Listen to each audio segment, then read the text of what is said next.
यह कल की जो घटना थी वह उसमें मुख्य बिंदु यह था कि वर्ष 2024 में एक एफआईआर की गई थी जिसमें मुख्य आवेदक थे सुनील राजपूत और आशीष राजपूत, और उनके कहने पे ही एफआईआर की गई थी। इसमें मुख्यतः सबसे पहले तो एक हीरा जो कि मुंबई में खरीदा गया था, जिसको जब ये बेचने का प्रयास किया गया था उसमें बदल दिया गया था, इनका ऐसा कहना था, जिसको हमने सच मानते हुए तो इनके मदद करने के लिए हमने ये कायमी की थी।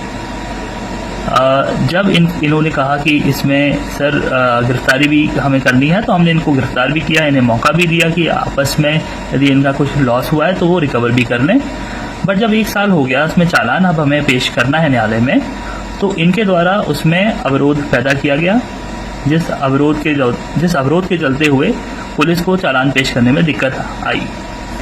जब हम इसका चालान कल दिनांक 12 जुलाई को पेश कर रहे थे, तो न्यायालय के सामने सुनील राजपूत, आशीष राजपूत और करीब 15-20 उनके गुंडे न्यायालय के सामने आ गए और उन्होंने पुलिस को ये कहा कि हम आरोपी को न्यायालय नहीं जाने देंगे, इस आरोपी को आप हमारे हवाले कर दीजिए, हम इससे न्याय खुद करेंगे, जो कि आप सभी जानते हैं पूर्णतः गैर कानूनी है और कोई भी पुलिस ऐसा नहीं कर सकती है।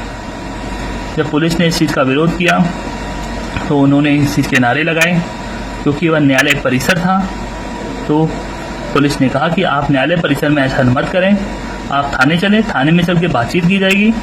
जब थाने आए तो अपने गुस्से को काबू नहीं कर पाए और इस कारण से उन्होंने वहाँ पर मौजूद आरक्षकों से बदतमीजी की, धक्का मुक्की की, जिसके कारण एक हल्का बल मात्र 2 मिनट के लिए प्रयोग किया गया, जो कि बहुत अत्यंत जरूरी था क्योंकि भीड़ अधिक हो रही थी और यह बिल्कुल भी एक असंवैधानिक तरीका था उनके द्वारा जिस प्रकार का बर्ताव किया गया था।